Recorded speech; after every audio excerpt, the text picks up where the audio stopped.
Which one? Capacitance. If I now had a slight pinhole in this, I would model the load as what? Capacitance and resistance. Okay.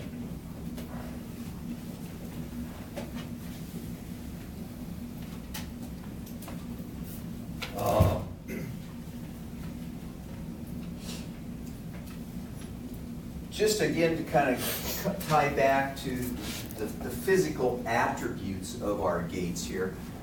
What did I say for most of our gates that 5 volts corresponds to what? 1. And 0? 0. Well, what happens if I get 4.5 volts in? You'd like it to be what? 5. 5. Or not 5, you'd like it to be represented by representing 1. What happens if I'm putting in 0.2 volts? You'd like it to be 0. 1 volt? 0. 1.5 volts? 0. 2 volts? 0. Okay. What about 2.6 volts? 5.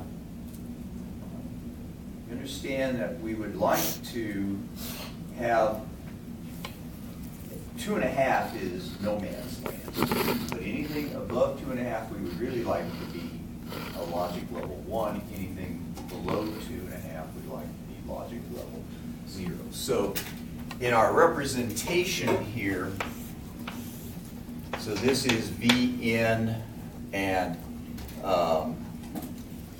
anything below 2.5 would be represented by a 0. Anything above 2.5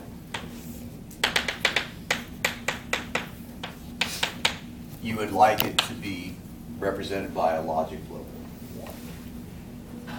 Is that okay? That's kind of the ideal situation. Is it going to happen? No. Okay, so then we got to worry about what's the voltage range or which it will be considered to be a logic level 1, which voltage range will it be considered a logic level 0. Yes? All right, so we need to be concerned about voltage, current, power. We'll need to be concerned about switching times.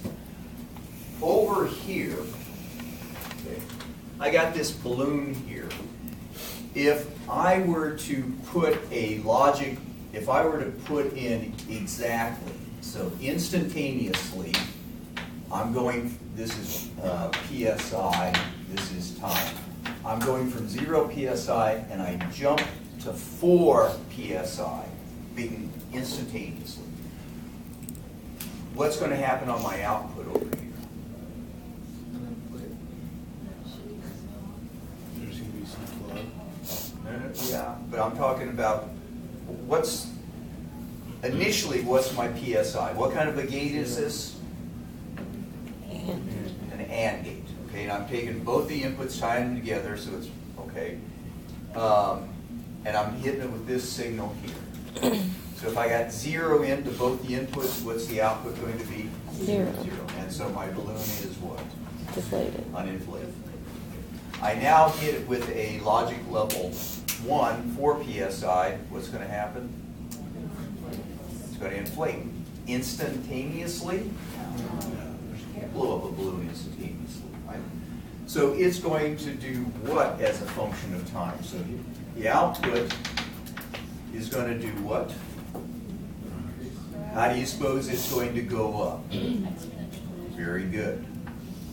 Exponentially. Because what order system is going to describe that system? Why first order? One energy storage element, and that is what? The capacitance or the compliance term of the balloon. And so it's going to go up. Is this going to be a fast thing?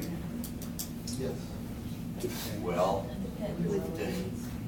it might blow, you might be able to blow it up in a second, right? But in terms of electrical stuff, is that fast? Terribly slow. You'd like it to switch instantaneously, right? So we're going to talk about switching times for our electrical systems. And we're going to see that they're going to be down in the 15 or so nanosecond range. Is a nanosecond a long piece of time? How far does light travel in 1 nanosecond? 8 meters. Pardon? 0.03 meters. A little farther than that. 1 foot. So about 0.3 meters or so. Only 1 foot light in a nanosecond.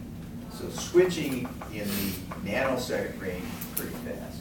And in fact, they'd like to get computers that would switch down in the picosecond range so that you could do things a little faster. All right. So by Friday, everybody should have their Arduino boards. 3 boards that I ordered for folks are in. Cost was $8. So Friday, I will give you an Arduino homework problem as well as the other. So we're going to continue on this. What I would tell you to do is go to Wikipedia, start looking up properties of gates. I think there's one of those handouts out there.